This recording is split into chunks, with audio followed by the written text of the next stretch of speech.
नमस्कार मैत्रिणींनो, साचीज मॉम किचनमध्ये तुम्हा सर्वांचं स्वागत आहे। तर आज आपण बनवणार आहोत लहानांपासून मोठ्यांपर्यंत सर्वांना आवडणारा काजू बदाम मिल्कशेक। तुम्ही जर माझ्या चॅनलवर नवीन असाल तर माझ्या चॅनलला लाईक करा, शेअर करा, सबस्क्राईब करा। चला तर मग जास्त वेळ न घालवता रेसिपीला सुरुवात करूया। साहित्य पाहूया। 1 लिटर गाईचं दूध घेतलेलं आहे मी, 7-8 काजू घेतलेले आहेत आणि 7-8 बदाम घेतलेले आहेत। दोन्हीही मी रात्रभर भिजत ठेवले होते। तुमच्याकडे जर का कमी वेळ असेल तर तुम्ही 1 तासाभरासाठी गरम पाण्यामध्ये भिजवून ठेवायचे आहेत आणि बदामाची साल काढून घ्यायची आहेत। 1 छोटा चमचा मी वेलची पूड घेतलेली आहे। 2 चमचे मी कस्टर्ड पावडर घेतलेले आहे। तुमच्याकडे जर का कस्टर्ड पावडर नसेल तर त्यासाठीही मी पर्याय पुढे रेसिपीमध्ये सांगितलेला आहे, त्यामुळे शेवटपर्यंत नक्की पहा। हे थोडे गार्निशिंगसाठी मी काजू कापून घेतलेले आहेत, थोडे बदाम कापून घेतलेले आहेत आणि थोडे पिस्ता कापून घेतलेले आहेत। 150 ग्राम प्रमाणात साखर घेतलेली आहे आणि व्हॅनिला एसेन्स घेतलेला आहे। एक असं मी पसरट भांडं घेतलेलं आहे, ते थोडंसं ओलं करून घेतलेलं आहे। आता त्यामध्ये आपल्याला 1 लिटर गाईचं दूध घेतलेलं ते टाकायचं आहे।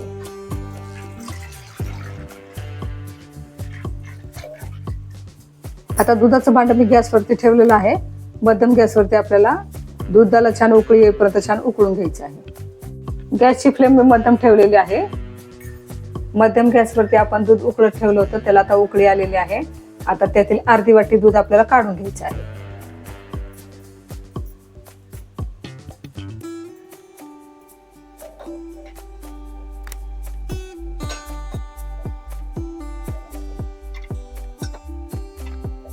आता मी गॅसची फ्लेम बंद केलेली आहे। आता आपल्याला दूध थोडंसं आटवून घ्यायचं आहे। 10 ते 20% आपल्याला दूध थोडंसं आटवून घ्यायचं आहे आणि कडेने आलेली साई अशी काढून दुधामध्ये मिक्स करत राहायचं आहे।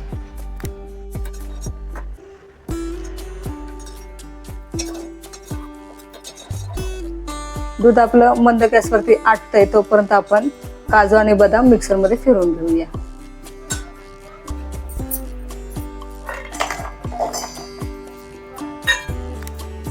सुरुवातीला जे आपण दूध उकळल्यानंतर अर्धी वाटी दूध काढून घेतलेलं होतं ते आता थंड झालेलं आहे। त्यातील आता 1-2 चमचे आपल्याला काजू आणि बदाम मिक्सरमध्ये फिरवून घेण्यासाठी टाकायचे आहेत। आणि काजू आणि बदाम हे कमी असल्यामुळे मिक्सरचं भांडं छोटंच घ्यायचं आहे, त्याच्यामध्ये छान वाटले जाईल। आता हे आपल्याला मिक्सरमध्ये फिरवून घ्यायचं आहे।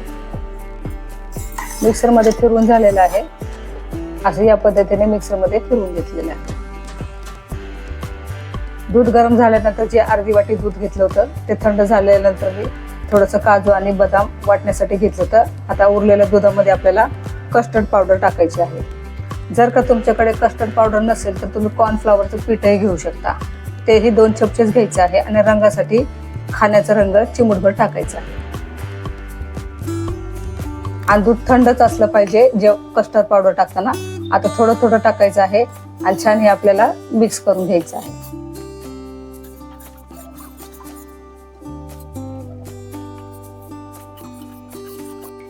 सर्व पीठ एकदाच टाकल्यामुळे गाठी तयार होतात, त्यामुळं थोडं थोडं करून असं छान मिक्स करून घ्यायचं आहे।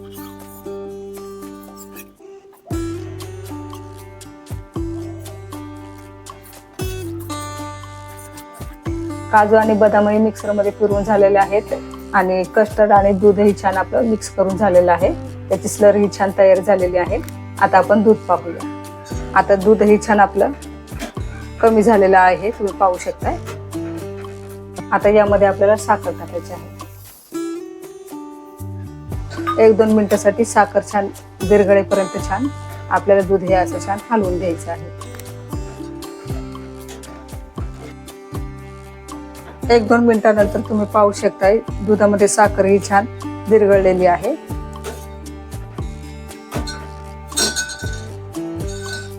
आता यामध्ये आपल्याला काजू आणि बदाम जे मिक्सरमध्ये फिरवून घेतलेले आहे ते टाकायचं आहे।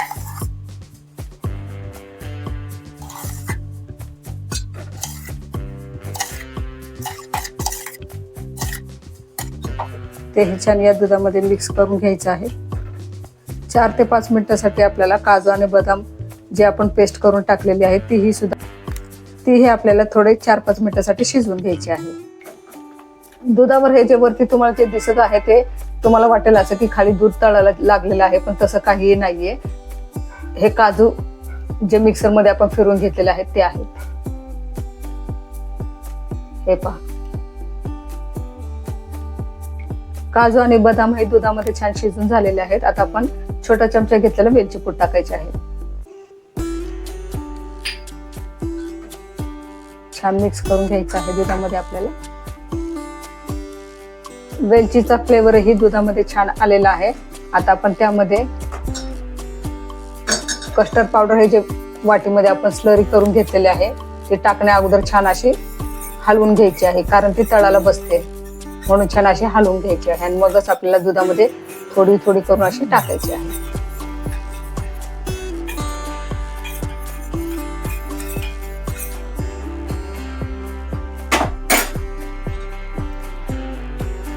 आता एक हाताने असं हलवायचं आहे आणि थोडं थोडं करून टाकत असं ढवळून घ्यायचं आहे. आणि गॅसची फ्लेम एकदम मंदच ठेवायची आहे.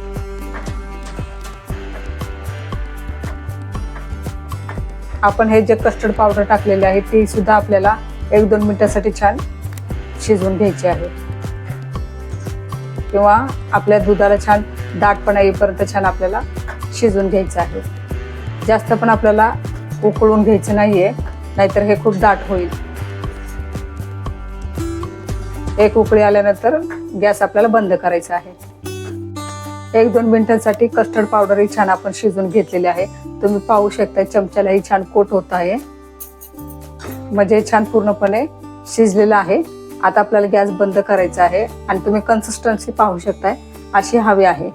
थंड झाल्यानंतर ही अजून दाट होईल, त्यामुळं इतपतच ठेवायची आहे. आता यामध्ये आपल्याला थोडेसे बदामाचे काप टाकायचे आहेत, थोडे पिस्ताचे काप टाकायचे आहेत आणि थोडे काजूचे काप टाकायचे आहेत. छान मिक्स करून घ्यायचं आहे आपल्याला. थोडे मी गार्निशिंग साठी ठेवलेले आहेत.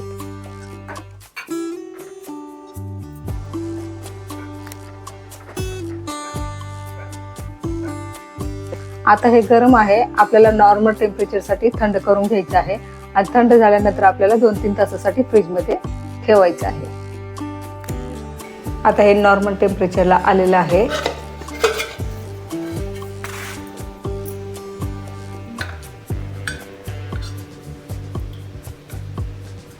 आता आपण एका वेगळ्या भांड्यामध्ये काढून घेऊया.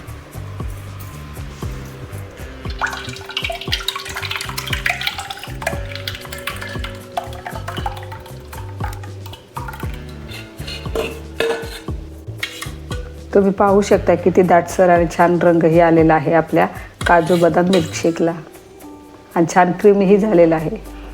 आता हे छान थंड होण्यासाठी आपल्याला 2-3 तासासाठी फ्रीजमध्ये ठेवायचं आहे. हा मिल्कशेक मी फ्रीजमध्ये छान थंड करून घेतलेला आहे. जर का हा मिल्कशेक तुम्ही फ्रीजमधून बाहेर काढला आणि तो जास्त घट्ट वाटला तर तुम्ही दूध गरम करून घ्यायचं आहे आणि ते थंड झाल्यानंतर यामध्ये ॲड करायचं आहे. तुम्हाला हवी तशी कन्सिस्टन्सी तुम्ही करून घेऊ शकता. याला आणखीन टेस्टी करण्यासाठी मी छोटा चमचा व्हॅनिला इसेन्स घेतलेला आहे, ते आता यामध्ये टाकायचं आहे. आता छान सर्व मिक्स करून घ्यायचं आहे. आता मी हे 2 काचेचे ग्लास घेतलेले आहे. आता त्यामध्ये आपण बनवलेला मिल्कशेक टाकूया.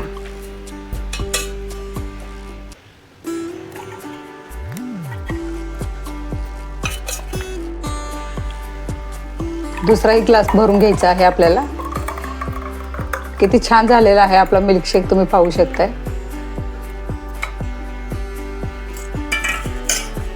आता यावरती थोडीशी आपल्याला गार्निशिंग करायची आहे. थोडेसे काजूचे काप घेतलेले आहेत मी, थोडेसे बदामचे काप आहेत आणि थोडे पिस्त्याचे काप आहेत. दुसऱ्याही ग्लासामध्ये तसंच टाकून घ्यायचं आहे आपल्याला. काजूचे बदाम टाकलेले आहेत. आता हे बदामाचे काप टाकायचे आहेत आणि थोडे पिस्त्याचे काप टाकायचे आहेत. आपला छान मस्त टेस्टी, लहान मुलांनाही खूप आवडतो हा मिल्कशेक. तुम्ही नक्की घरी करून पहा.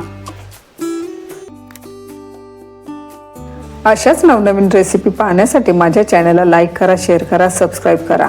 पुन्हा भेटूया एका नवीन रेसिपी सोबत. तोपर्यंत पौष्टिक खा आणि मस्त राहा. धन्यवाद.